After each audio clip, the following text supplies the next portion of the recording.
وہ نفس جو اندر سے ملامت کرتا ہے، دیکھو تم نے جھوٹ بولا، تمہیں جھوٹ نہیں بولنا چاہیے تھا، کسی اور نے ملامت کی یا نہیں کی، تمہارے اندر کوئی شے ہے جو ملامت کر رہی ہے، دیکھو تم نے فلاں شخص کا دل توڑ دیا، یہ اچھا کام نہیں کیا۔ یہ ہے لوامہ جس کی قسم کھائی گئی، لا اقسم بیوم القیامت ولا اقسم بالنفس اللوامہ۔ یہ نفس لوامہ ہر انسان میں ہے، اور جیسے ہمارے ظاہری وجود کے تقاضے ہیں، بھوک لگتی ہے، پیاس لگتی ہے، اسے کپڑے کی ضرورت ہے موسمی اثرات سے بچاؤ کے لیے، یہ جو مانوی شخصیت ہماری اندر ہے یہ بھی کچھ ڈیمانڈ کرتی ہے، اور انسان اپنے آپ کو مطمئن کرتا ہے، ریشنلائز کرتا ہے، ٹھیک ہے یہ تو خرابیاں ہیں، لیکن میں نے یہ کام بھی تو آخر کیے ہیں نا۔ یہ انسان کی ایک لازمی ضرورت ہے، اپنے ضمیر کو مطمئن کرنا۔ اب دیکھیے ہمارے ہاں کے مختلف طبقات میں مختلف تصورات ہیں نیکی کے جو رائج ہیں۔ ہمارے ہاں ایک مذہبی طبقہ ہے جس کے نزدیک اصل اہمیت ریچولز کی ہے، عبادات کی ہے، رسومات کی ہے، معاملات میں وہ دھوکہ دے رہے ہیں، سودا کر کے پھر گئے، ان کے دلوں میں نرمی نہیں ہے، سائلوں کو دھتکارتے ہیں، لیکن ایک اعتبار سے بہت دیکھیں، سودی کاروبار کرتے ہیں۔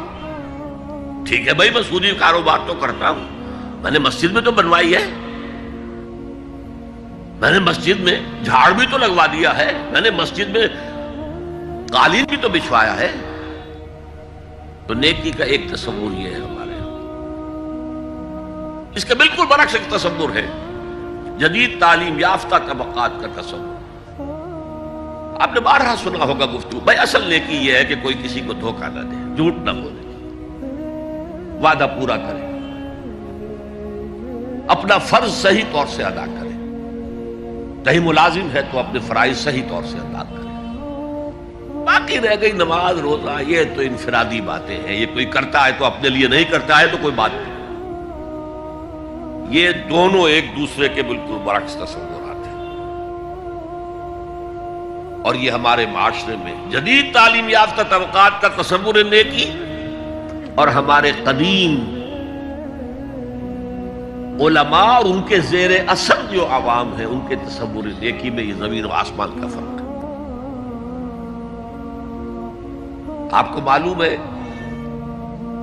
کہ اپنی جسم فروش عورتیں جو ہیں وہ بھی نیکی کا کوئی نہ کوئی کام کرتی ہیں۔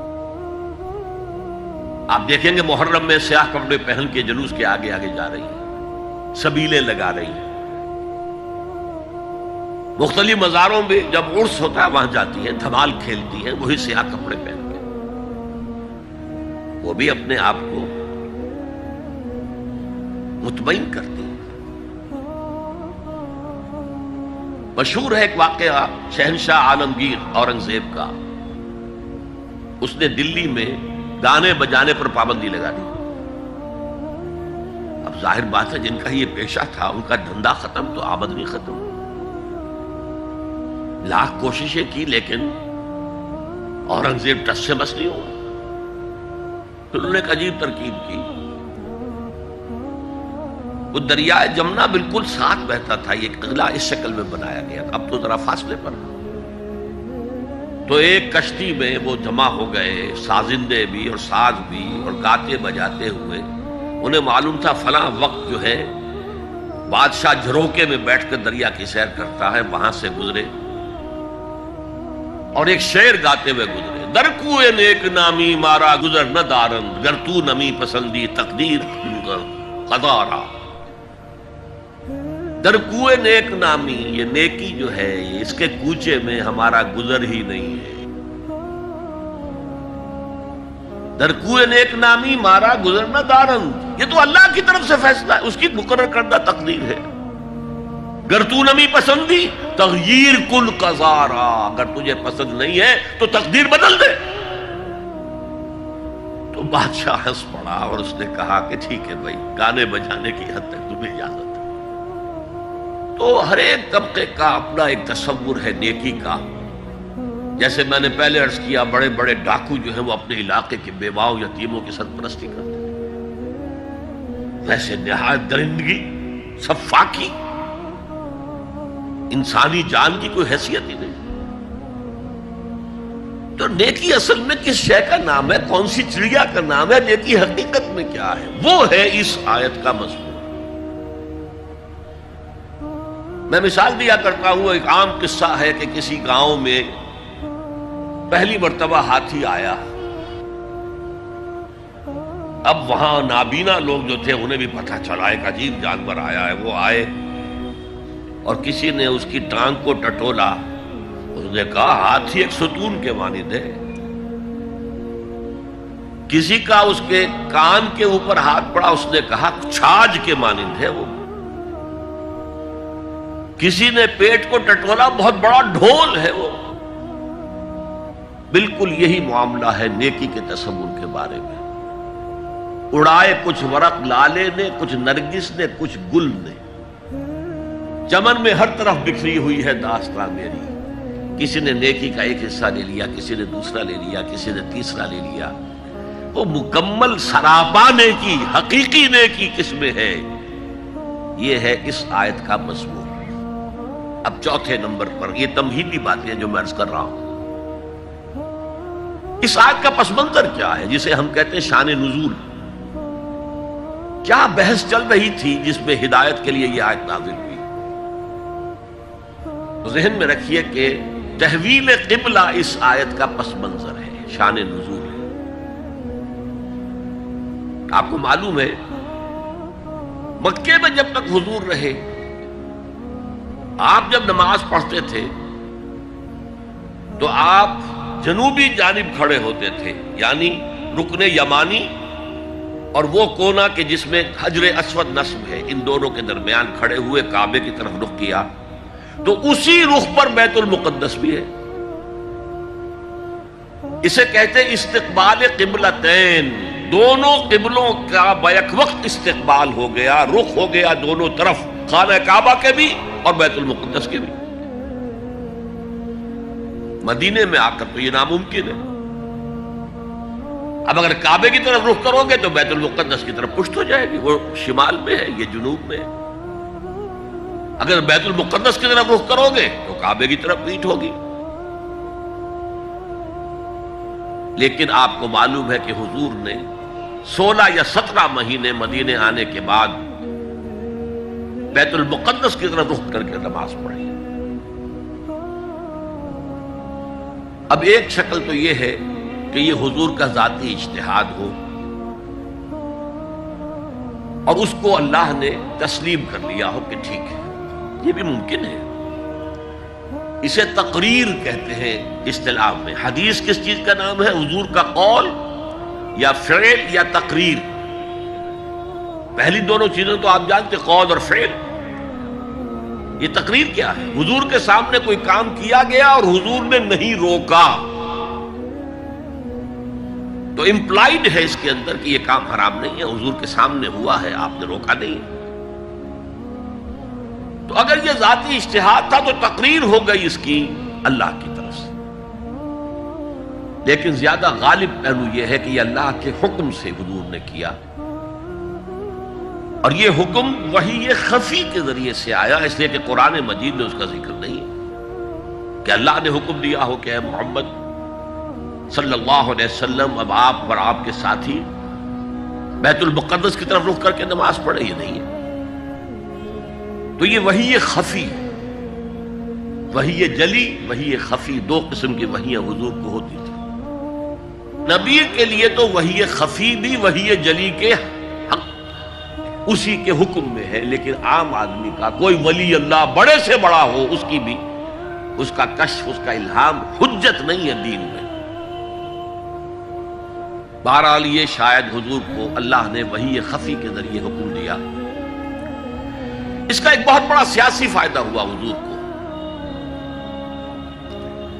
اور وہ یہ کہ مدینے میں آ کر آپ کا واسطہ پڑا یہودیوں سے۔ وہ بہت منظم تھے، تعلیم یافتہ تھے، بہت کلچرڈ تھے، ان کے ہاں فقہا تھے، ان کے ہاں مفتی لوگ موجود تھے۔ اگر فوری طور پر تصادم یہود کے ساتھ ہو جاتا تو حضور کے قدم مدینے میں جمنا آسان نہ ہوتا۔ یہ جب آپ نے بیت المقدس کی طرف رخ کر کے نماز پڑھی تو یہودیوں نے سمجھا چلو کوئی بات نہیں، یہ تو ہمارے کیمپ فالوورز ہیں، ہمارے قبلہ کا رخ کر رہے ہیں، لہذا فوری طور پر ان کی طرف سے کوئی مخالفت وہ پیش نہیں آئی، اور اس 16 مہینے میں حضور کو اپنے قدم جمانے کا مدینہ منورہ میں پورا موقع مل گیا۔ بلکہ پہلے 6 مہینے اس میں جو ہے بہت ڈیسائسو ہے، 3 کام آپ نے 6 مہینے میں کیے ہیں تو بالآخر بہت ہی زیادہ فیصلہ کن ثابت ہو۔ نمبر 1 یہ کہ آپ نے مسجد نبوی کی تعمیر کر لی، اب یہی مرکز ہے، یہی درسگاہ ہے، یہی خانقاہ ہے، یہی پارلیمنٹ ہے، یہی دارالمشاورت ہے، یہیں سے فوجیں تیار کی جا رہی ہیں، یہی وفود آ کر پیش ہو رہے ہیں، بہرحال ایک مرکز مہیا ہو گیا۔ نمبر 2 یہ کہ مہاجرین میں اور انصار میں مواخات، ایک مہاجر ایک Ansari, they were declared brothers، یہ تھی انٹیگریشن آف دی سوسائٹی۔ اور تیسرا کام آپ نے یہ کیا اسی دوران میں جس کا تعلق اس حکمت عملی کے ساتھ بہت گہرا بن جاتا ہے کہ یہود کو جکڑ لیا ایک معاہدے میں، میثاق مدینہ، کہ اگر مدینے پر کوئی باہر سے حملہ آور آیا تو ہم سب مل کر واحد امت کی حیثیت سے مدینے کا دفاع کریں گے۔ جوائنٹ ڈیفنس آف مدینہ کا پیکٹ ہو گیا، اور یہ چیز بھی حضور کی کامیابی میں بہت فیصلہ کن ثابت ہوئی۔ تو اس اعتبار سے یہ تحویل قبلہ جب پھر ہوئی ہے، اور میں نے جو کہا تھا کہ اللہ نے ہی کوئی حکم دیا تھا وحی خفی کے ذریعے، وہ اس سے ثابت ہوتا ہے کہ نہ صرف بہت سے مہاجرین پر یہ بات شاخ گزر رہی تھی، خود حضور پر بھی شاخ گزر رہی تھی کہ میں پیٹھ کیے ہوئے ہوں کعبے کی طرف۔ چنانچہ قرآن مجید میں یہ آیا ہے قد نرا تقلب وجهك في السماء، اے نبی ہم آپ کے چہرے کا، نگاہوں کا آسمان کی طرف اٹھنا بار بار دیکھتے رہے ہیں۔ آپ منتظر تھے کہ وقت آئے، حکم آئے، وحی آئے اور میں رخ بدل دوں۔ وما جعلنا القبلة التي كنت عليها إلا لنعلم من يتبع الرسول ممن ينقلب على عقبيه، یہ اللہ نے اپنی طرف منسوب کر دیا، اور ہم نے وہ قبلہ جس پر تم اب تک رہے ہو 16 مہینے 17 مہینے یہ مقرر کیا تھا تاکہ دیکھ لیں کہ کون ہے رسول کا اتباع کرنے والے اور کون ہے جو اپنے الٹے پاؤں پھر جانے والے۔ کیا مطلب ہے اس کا؟ مہاجرین مکے سے آئے تھے، ان کے دلوں میں عظمت جو ہے کعبے کی وہ پلی ہوئی تھی اندر ٹھوک ٹھوک کر۔ اب دیکھا اللہ نے حکم نہیں دیا وحی جلی کے ذریعے سے، یہ رسول کا حکم تھا، گویا کہ یہ ایک امتحان ہو گیا کہ کہیں تمہاری حمیت جاہلی، تمہاری محبت جو تمہیں کعبے سے ہے وہ تمہیں اسلام سے پھیر تو نہیں دیتی؟ آیا تم رسول کے حکم کو مقدم رکھتے ہو اور اپنی کسی سابقہ حمیت، جسے حمیت جاہلی ہم کہہ دیں گے، اس کو مقدم رکھتے ہو؟ یہ ایک سخت امتحان تھا جس میں کہ اہل مکہ جو مہاجرین تھے وہ مبتلا کیے گئے، اور خاص طور پر یہ بات کہ رسول کا حکم ماننے کی تاکید، چاہے ابھی قرآن میں کوئی آیت نہیں آئی ہے لیکن حقیقی مومن کے لیے رسول کا فرمانا بھی ایسے ہی ہے جیسے کہ اللہ کا فرمانا۔ اس کی تربیت بھی ہو گئی۔ لیکن یہ کہ اکثر کا معاملہ یہ تھا کہ یہ معاملہ شاخ گزر رہا تھا، یہاں تک کہ حضور کا معاملہ بھی تھا قد نرا تقلب وجهك في السماء فلنولینک قبلۃ ترضاها، تو اے نبی ہم بدل دیں گے قبلہ وہ جو آپ کو پسند ہے، اب رخ کرو مسجد حرام کی طرف، فولوا وجوہکم شطر المسجد الحرام، اب اپنا رخ کر لو مسجد حرام کی طرف۔ چنانچہ مدینے میں ایک مسجد القبلتین ہے، جو حضرات گئے ہیں زیارت کرتے ہیں انہوں نے زیارت کی ہوگی۔ حضور مدینے سے باہر ایک قبیلے کی جگہ تھی، وہ وہاں گئے ہوئے تھے، کوئی دعوت طعام تھی، دوپہر کا کھانا تھا، اسی وقت ظہر کا وقت ہو گیا۔ حضور نے جماعت کھڑی کی اور قبلہ جو ہے بیت المقدس، اسی نماز کے دوران یہ آیات وہی نازل ہو گئی، آپ نے فوراً رخ بدلا اور پوری جماعت نے رخ بدل لیا، اور اسی لیے اس مسجد میں دو قبلے ہیں، دو محرابیں ہیں، ایک شمال کی جانب بیت المقدس کی جانب، دوسری جنوب کی جانب یعنی مکہ مکرمہ کی جانب۔ اب یہ تحویل قبلہ جو ہے یہ ہے بات اصل میں سمجھنے کی، ایک بہت بڑے فتنے کی بنیاد بن گیا۔ فتنہ آزمائش کو کہتے ہیں اور فتنہ فساد کو بھی کہتے ہیں۔ فساد یہودیوں کی طرف سے شروع ہوا، یہ کیسا نبی ہے جس کا قبلہ ہی معین نہیں؟ ابھی یہ شمال کی طرف رخ کر کے نماز پڑھ رہا تھا اور اب اس نے جو ہے جنوب کی طرف رخ کر لیا، کیسا رسول ہے یہ؟ کیسا نبی ہے؟ حضور کے خلاف لوگوں کو بھڑکانے کا انہیں اب ایک موقع ہاتھ آ گیا، اور آپ کے علم میں ہے کہ اوس اور خزرج کے جو عوام ہیں وہ یہود کے بہت زیر اثر تھے، بہت زیر اثر تھے۔ وہی بات کہ وہ سمجھتے تھے ہمارے پاس نہ کوئی شریعت ہے، نہ کتاب ہے، نہ کوئی قانون ہے، نہ ہمارے ہاں کوئی مفتی ہے، نہ قاضی ہے۔ ان کے ہاں تو کتاب ہے، شریعت ہے، مفتی ہے، قاضی ہے، ان کا تو بڑا کلچرڈ لوگ ہیں، تو ایک رعب تھا ان کا۔ لہذا یہ ایک ان کو موقع مل گیا کہ اس پر لوگوں کے جذبات کو بھڑکائیں اور حضور سے برگشتہ کر دیں۔ دوسری طرف سادہ لو مسلمانوں کے اندر بھی ایک فتنہ بطور آزمائش آ گیا کہ اگر اصل قبلہ یہ تھا تو یہ 16 مہینے کی نمازیں تو ہماری اکارت گئی، غلط رخ پر پڑی ہم نے، اور نماز تو دین کا اصل ستون ہے، اور یہ نمازیں ہماری ضائع ہو گئی۔ یہ ان کے دلوں میں ایک وسوسہ پیدا ہوا۔ اس پہلو سے اس مسئلے پر بڑی مفصل گفتگو قرآن میں ہوئی ہے، میرے اور آپ کے لیے، بلکہ مجھے اعتراف ہے کہ میں یہ سوچتا رہا اتنی مفصل گفتگو بار بار فولوا وجوہکم شطر المسجد الحرام، فولوا وجوہکم شطر، یہ بار بار پورے 2 رکوع قرآن مجید میں، سورہ بقرہ کا 17واں رکوع، 18واں رکوع اسی پر، اس لیے کہ ہم اس سینسٹیونیس کا اندازہ نہیں کر سکتے کہ جو اس وقت پیدا ہو گئی تھی اس پر۔ تحویل قبلہ پر یہ معمولی نہیں بات تھی، یہود نے سمجھ لیا تھا کہ اب معلوم ہوا یہ ایک نئی امت کا آغاز ہے، اس کا مرکز اب نیا بن گیا ہے۔ اب تک وہ سوچ رہے تھے کہ ہمارے ہی، چنانچہ ایک اور واقعہ ہوا تھا کہ یہ عاشورہ کا روزہ رکھتے تھے یہودی۔ حضور نے پوچھا کیوں رکھتے ہو 10ویں محرم کا روزہ؟ انہوں نے کہا کہ اصل میں ہمیں جو نجات ملی تھی فرعون سے، اور فرعون کو جو غرق کیا گیا تھا لاؤ لشکر سمیت، وہ 10 محرم کو ہوا تھا، ہم شکرانے کے طور پر روزہ رکھتے ہیں۔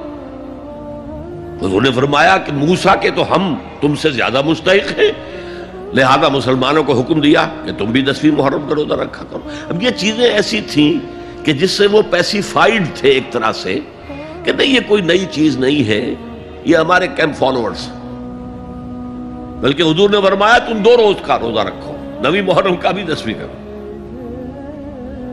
بہرحال اس پر جو ایک تشویش ہوئی ہے، اس تشویش کو دور کرنے کے لیے 2 رکوع، 17واں 18واں رکوع، 2 رکوع پورے کے پورے اسی بحث پر مشتمل ہیں، اور اس کے علاوہ اب میں مثال دوں کہ میرا ایک ہاتھ یوں ہے، ایک ہاتھ یوں ہے، بیچ میں میرا جسم ہے، تو اس بحث کا جسم جو ہے وہ تو وہ 2 رکوع ہیں، رکوع 17واں 18واں، لیکن ادھر دور پہلے ایک آیت آ گئی تھی جس نے زمین ہموار کی، للہ المشرق والمغرب فینما تولوا فثم وجہ اللہ، 2 رکوع پہلے،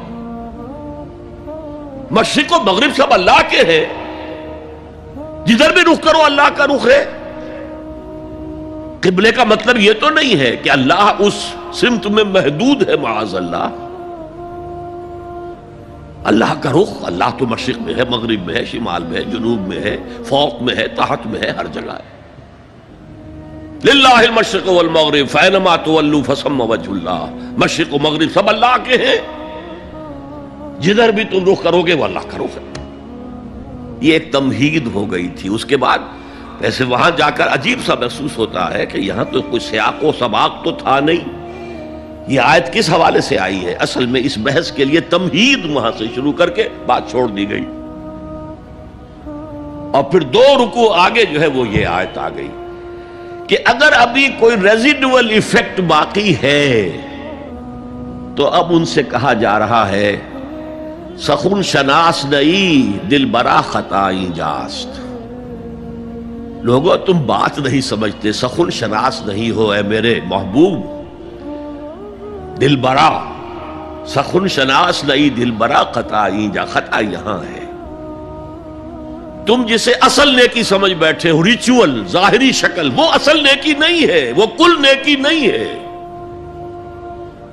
نیکی تو اصل میں ایک روح ہے جو پورے وجود میں سرایت کرتی ہے، ایک بالکل مختلف انسان وجود میں لاتی ہے، ایک پورا مختلف کردار وجود میں لاتی ہے۔ نیکی تو حقیقت میں وہ ہے، جیسے کہ ہمیں معلوم ہے نماز کا ایک ظاہر ہے، فقہ اس سے بحث کرے گی، لیکن اصل نماز آپ کو اللہ کی حضوری کا شرف حاصل ہوا، کچھ حضور قلب میسر آیا، کوئی خشوع و خضوع ہوا، کوئی اللہ کے ساتھ مخاطبت اور مکالمے کی صورت پیدا ہوئی؟ کیا تم نے جب سجدہ کیا تو محسوس کیا کہ تم نے اپنے رب کے قدموں پر اپنا سر رکھ دیا ہے؟ اگر یہ نہیں ہے تو ٹھیک ہے، فقہی نماز ادا ہو گئی، اصل نماز تو ادا نہیں ہوئی، نماز کی روح تو تم نے نہیں پائی۔ تو ہر شے کا ایک ظاہر ہے اور ایک اس کی روح ہے، باطنی روح۔ ہم اپنی مجبوری سے ظاہری ہی بات کو دیکھ سکتے ہیں، روح تو ہماری نگاہوں کے سامنے ہے نہیں، جس کا نتیجہ یہ نکلتا ہے کہ صرف ظاہر ہی ظاہر رہ جاتا ہے، روح کی طرف توجہ ہی نہیں ہوتی۔ اور یہی سب سے بڑا الزام، سب سے بڑی تنقید حضرت مسیح کی تھی یہودیوں پر۔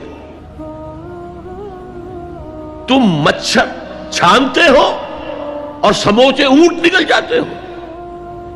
ظاہری معاملات میں، فقہی معاملات میں بحثیں ہو رہی ہیں، مفصل بحثیں ہو رہی ہیں، اور کفر کے فتوے لگ رہے ہیں، تم نے اگر یہ کر دیا تو یہ ہو گیا، اور سموچے اونٹ نکل رہے ہو، حرام کاموں میں تم ملوث ہو، سود تم لے رہے ہو۔ یہ ہے کہ تمہارا معاملہ سارا کا سارا دین کی ظاہر سے رہ گیا۔ اور یہ جو فرمایا ہے کہ تمہاری مثال ان قبروں کی سی ہے جن کے اوپر تو سفیدی کر رکھی ہے لیکن اندر گلی سڑی ہڈیوں کے سوا کچھ نہیں، روح دین سے تم ناآشنا ہو چکے ہو، محبت خداوندی تم میں نہیں ہے، لیکن ظاہر پرستی ہے، مظاہر پرستی ہے، ریچولزم ہے، تمہارا دین یہ بن کر رہ گیا۔ آج ہمارے ہاں بھی صورتحال مختلف نہیں ہے، میں عرض کر چکا ہوں، سب سے بڑا طبقہ ہمارے ہاں ظاہر بات ہے کہ جو ہمارے علماء کے زیر اثر ہے، اور وہ فقہاء ہیں، اور فقیہ کا کام ہی ہے کہ وہ ظاہر سے بحث کرے، باطن سے تو بحث نہیں کر سکتا، لہذا ریچولز ہی ریچولز رہ گئے ہیں، حقیقی روح ہر شے کی ختم ہو چکی ہے، رہ گئی رسم اذاں روح بلالی نہ رہی، اور فلسفہ رہ گیا تلقین غزالی نہ رہی، نماز و روزہ و قربانی و حج یہ سب باقی ہے، تو باقی نہیں، اب آئیے اس پر غور کیجئے، جو میں نے عرض کیا تھا لیس البر، اب زبر اور پیش میں زمین و آسمان کا فرق ہو جاتا ہے۔ لیس البر ہوتا جیسا کہ ہے سورہ بقرہ میں آگے جا کر، لیس البر ان تاتوا البیوت من ظہورہا، ان کے ہاں یہ قاعدہ تھا یا ایک رواج ہو گیا تھا کہ اگر احرام باندھ کر گھر سے نکل آئے اور اب کسی ضرورت سے گھر جانا پڑا، دروازے سے نہیں داخل ہوں گے، ایک دفعہ احرام باندھ کے نکل آئے، اب کیسے جائیں واپس؟ تو گھر کے پچھواڑے سے دیوار پھلانگ کے جاتے تھے۔ تو وہاں کہا یہ کوئی نیکی نہیں ہے۔ لیس البر ہوتا تو اس کا مطلب ہوتا سرے سے کوئی نیکی نہیں ہے، یہ تو ہمارا من گھڑت ایک خیال ہے۔ لیس البر یہ خبر ہے جسے مقدم کیا گیا ہے، اور اس کا مفہوم اب ہو گیا حصر کا، کل نیکی یہ نہیں ہے، یعنی نیکی کا ظاہر بھی ضروری ہے۔ یہ نہ سمجھو کہ نماز کا ظاہر کوئی معنی نہیں رکھتا، طہارت حاصل ہوئی ہے یا نہیں ہوئی ہے، وضو صحیح ہوا ہے یا نہیں ہوا ہے، جو پانی استعمال کیا تھا وہ بھی پاک تھا کہ نہیں تھا، یہ ساری چیزیں ضروری ہیں، دین کا ظاہر بھی ضروری ہے۔ یہ نہ نفی کیجئے کہ ان فقہا کا کیا ہے، ظاہر ہی کو لیتے ہیں۔ ہمارے ہاں بعض جو ہے انتہا پسند جو ہے، جو ملنگ ٹائپ صوفی ہوتے ہیں، ایک تو حقیقی کوئی صوفی ہو، ایک ملنگ وہ ان تمام چیزوں کو چھوڑ بیٹھتے ہیں۔ جیسے میں نے آپ کو شعر سنایا تھا اور اختلاف بھی کیا تھا، مولانا روم نے کچھ زیادتی کی ہے، سختی کی ہے، انداز بیان اچھا نہیں ہے کہ ماز قرآن مغزہ برداشتیم استخاں پیش سگاں انداختیم، ہم نے قرآن سے اس کا اصل مغز جو ہے وہ کشید کر لیا ہے، ہڈی کا گودا ہم نے کھینچ لیا، اب ہڈی خالی ہم نے پھینک دی ہے۔ یہ ہمارے صوفیہ میں سے بعض کا طرز عمل رہا ہے جو غلط ہے۔ نہیں، ظاہر بھی اہم ہے، ظاہر بھی نیکی ہے۔ صلو کما رأیتمونی اصلی، نماز پڑھو اسی طرح جیسے مجھے دیکھتے ہو کہ میں نماز پڑھتا ہوں۔ ظاہر بھی کنفرم کرنا چاہیے اس کے ساتھ، لیکن اصل شے نماز میں توجہ ہے، انابت ہے، خشوع ہے، خضوع ہے، حضور قلب ہے۔ لہذا یہاں ترجمہ ہوگا کل نیکی یہی نہیں ہے کہ تم اپنے چہرے مشرق اور مغرب کی طرف کر لو، یہ تو ظاہر ہے۔ اور اس میں مجھے غالب کا شعر یاد آ رہا ہے، قبلے کو اہل نظر قبلہ نما کہتے ہیں، ہے پرے سرحد ادراک سے اپنا مسجود۔ جسے ہم سجدہ کر رہے ہیں وہ تو ہمارے ادراک اور شعور اور وہم اور خیال اور تصور اور تخیل سے وراء الورا وراء الورا وراء الورا ہے، پرے سرحد ادراک سے اپنا مسجود۔ قبلے کو اہل نظر قبلہ نما کہتے ہیں، یہ کعبہ تو قبلہ نما ہے۔ بہرحال اب اس کی نفی کرتے ہوئے، جزوی نفی، کلی نفی نہیں ہے، لیس البر، کل نیکی یہ نہیں ہے کہ تم اپنے چہرے مشرق اور مغرب کی طرف کر لو، ولکن البر، بلکہ نیکی اس کی ہے، یہاں پر بھی اب لفظ محذوف ہے، ولکن البر بر من آمن باللہ والیوم الآخر، نیکی تو حقیقت میں اس کی ہے۔ اس میں آگے بڑھنے سے پہلے مجھے یاد آیا کہ میں بر کے مفہوم پر بھی کچھ گفتگو کر لوں۔ بر کسے کہتے ہیں؟ بہت عمدہ باتیں جو ہے پہلے کہی ہیں۔ بر اور بر یہ دونوں مادہ تو ایک ہی ہے، بحر و بر۔ جب تک انسان سمندر میں رہتا ہے، آج کا تو خیر تصور نہ کیجئے، پہاڑوں جیسے جو ہے پہاڑ سمندر میں چل رہے ہوتے، عام حالات میں کوئی اس کے ادھر ادھر جو ہے کوئی ہچکولے محسوس نہیں ہوتے، لیکن پرانے زمانے کے سمندر کا تصور کیجئے تو ہر وقت وہ ہے آدمی غیر مطمئن ہوتا تھا، اسی وقت کچھ ہو سکتا ہے، ہچکولا آ رہا ہے، ادھر سے آ رہا ہے، ادھر سے آ رہا ہے، تو دل میں ایک خوف سا رہتا تھا، ایک بے چینی سی رہتی تھی، عدم تحفظ کا ایک احساس رہتا تھا۔ بر پر، خشکی پر آتے ہی اطمینان ہو گئے۔ تو یہ اصل میں انسان کے باطنی اطمینان کے لیے، جو ابھی آپ نے فرمایا کہ نیکی وہ ہے کہ جس کو کر کے تمہیں خوشی حاصل ہو۔ اور فتویٰ اپنے دل سے لے لیا کرو. ما حاک فی صدرک، جو کچھ تمہارے سینے کے اندر جو کچھ جس سے خدبد ہو جائے، جس سے بے چینی ہو جائے، وہ اسم ہے، وہ گناہ ہے. الاسم ما حاک فی صدرک وکرہت ان یطلع علیہ، اور گناہ وہ ہے کہ جس کے بارے میں تمہیں یہ پسند نہ ہو کہ لوگوں کو اس کی اطلاع ہو، وہ گناہ ہے. اس میں بھی مجھے جیسے انگریزی کی ایک نظم کا سٹینزا جو ہے یاد آیا تھا. Art is long and time is fleeting, دوڑا جا رہا ہے یہ وقت. And our hearts though stout and brave still like muffled drums are beating funeral marches to the grave.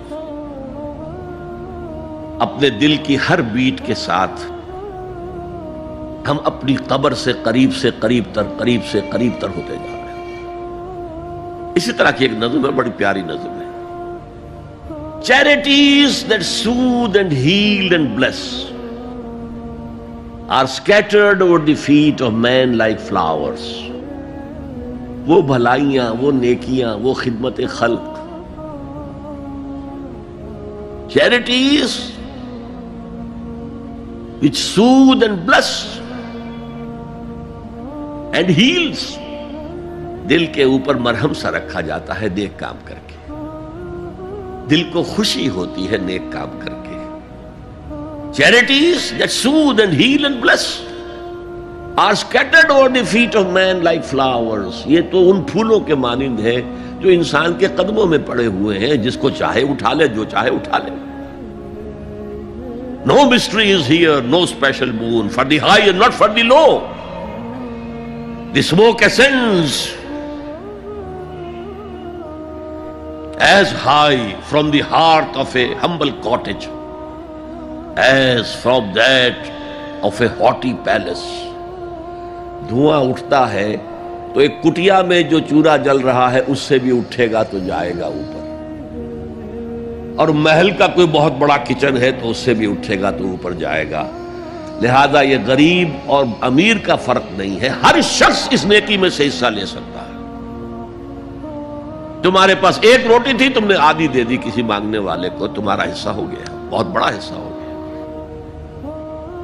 اور کسی بڑے امیر آدمی نے 150 جو ہے مسکین کو کھانا کھلا دیا، وہ اس کے قریب بھی نہیں آ سکے گا اجر و ثواب کے اعتبار سے اس شخص کے کہ جس کے پاس ایک ہی روٹی تھی اور اس نے آدھی دے. تو بر جو ہے حقیقت میں لیس البر ان تولوا وجوهکم قبل المشرق والمغرب ولکن البر من آمن باللہ والیوم الآخر والملائکۃ والکتاب والنبیین. میں بھی ایک زمانے میں اس پر کچھ متردد سا ہوتا تھا، کچھ سوچتا تھا یہ نیکی کا تعلق تو ہم عمل سے سمجھتے ہیں، یہاں ایمان کی بحث کی کیا ضرورت ہے؟ ایمان تو ایک باطنی حقیقت ہے، نیکی جو ہے وہ ایک ظاہری خارجی حقیقت ہے. لیکن پھر سمجھ میں آیا کہ اصل نیکی وہ نیت ہے جس کے ساتھ وہ کام کیا جا رہا ہے.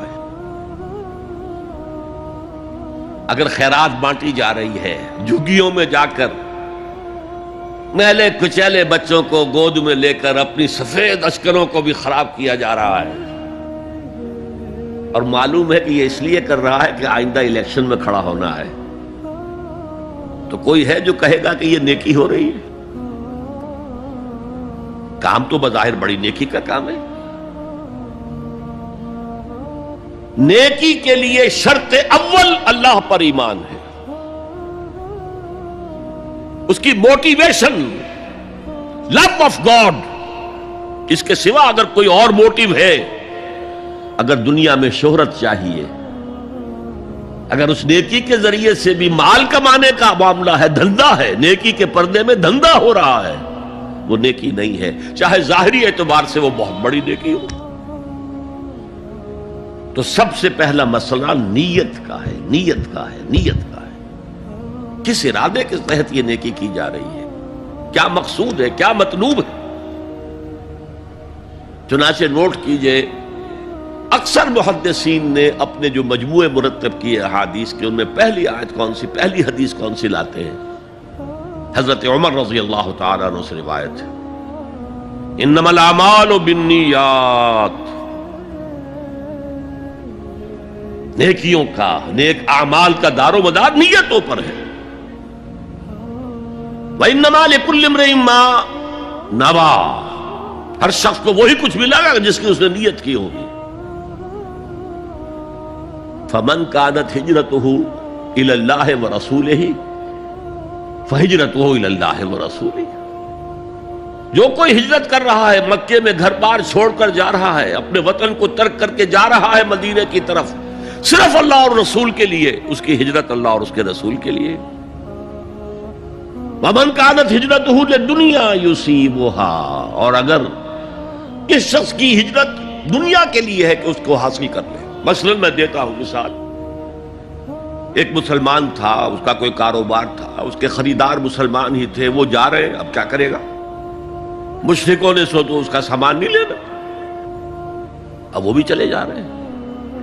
یہ اللہ کو معلوم ہے کہ اس کے ہجرت کا اصل سبب کیا ہے، ہم نہیں طے کر سکتے،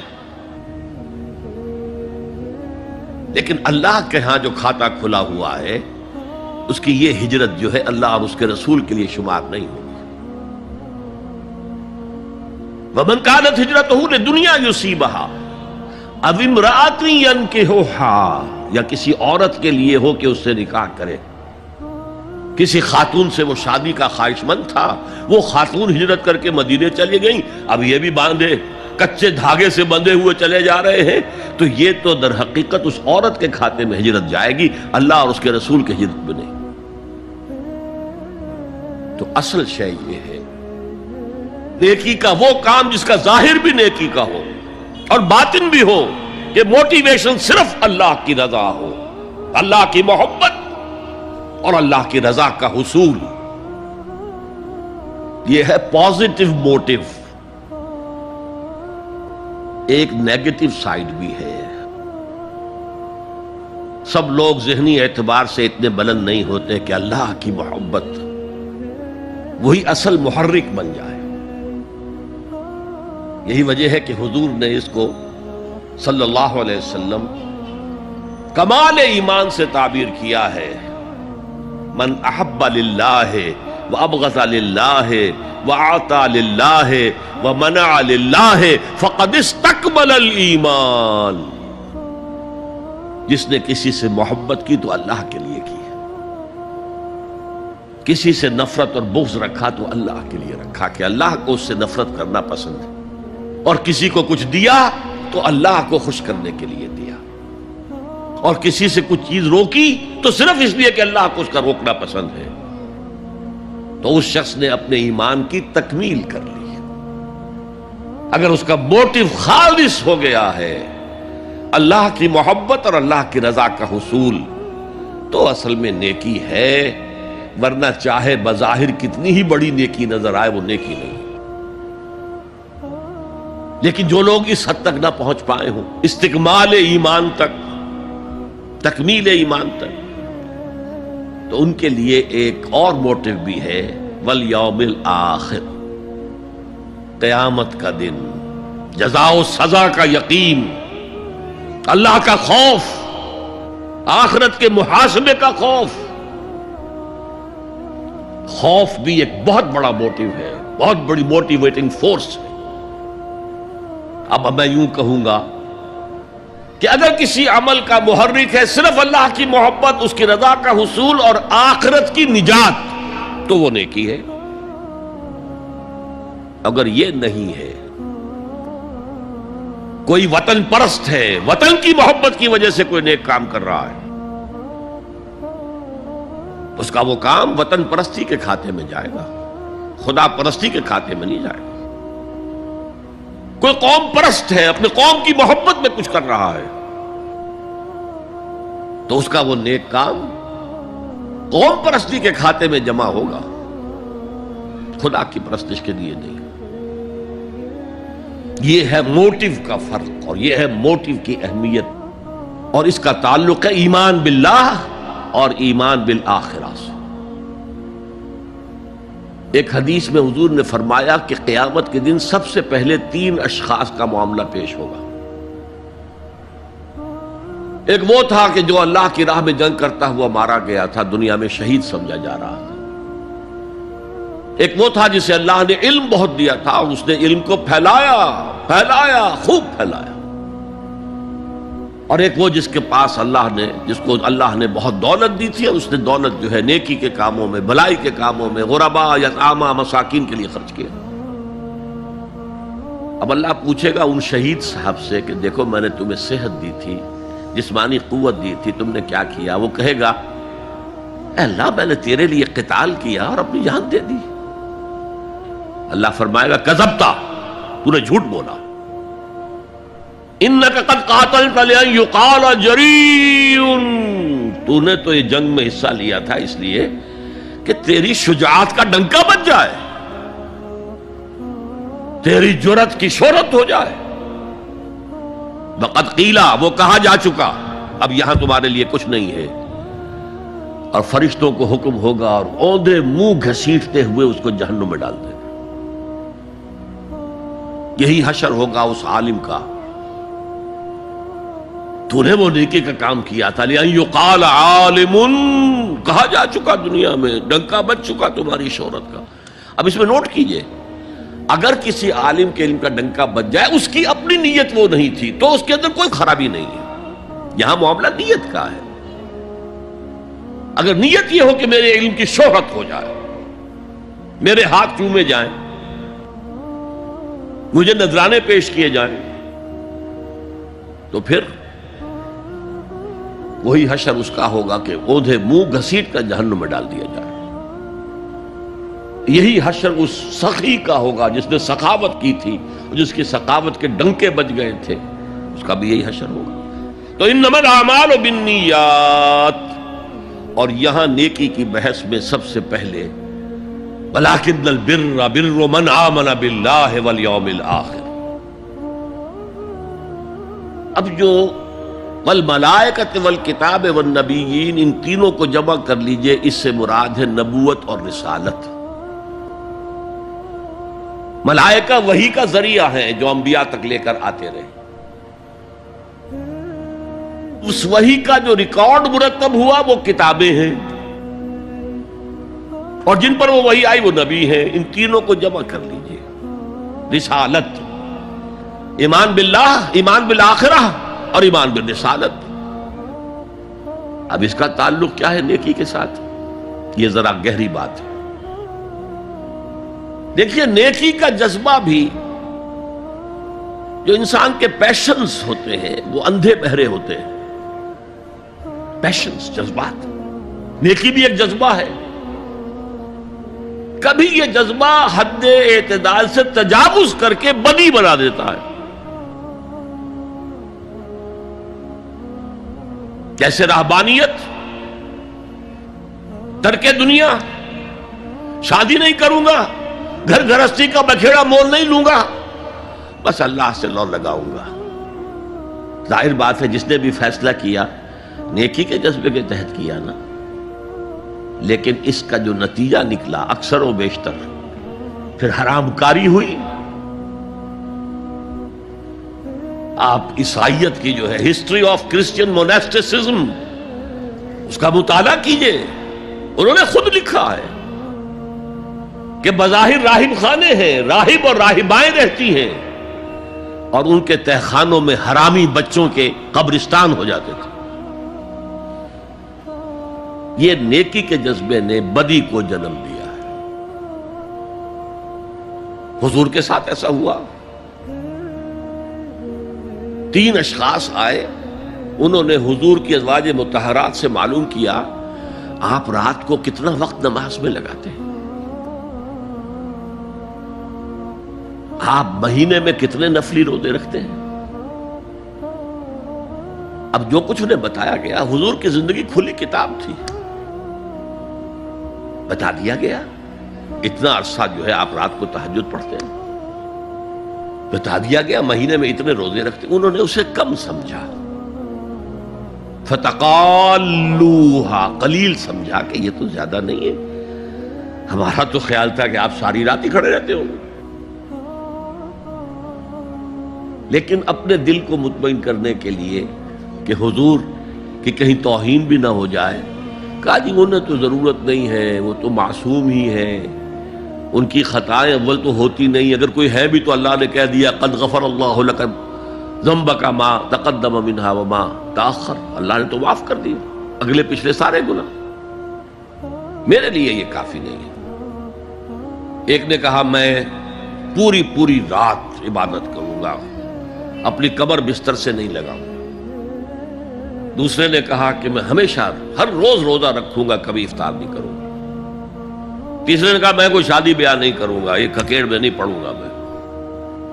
حضور کو خبر ہو گئی، آپ نے طلب فرمایا اور غصے کے انداز میں وہ الفاظ کہے کہ جو حضور سے بالکل متوقع نہیں ہے۔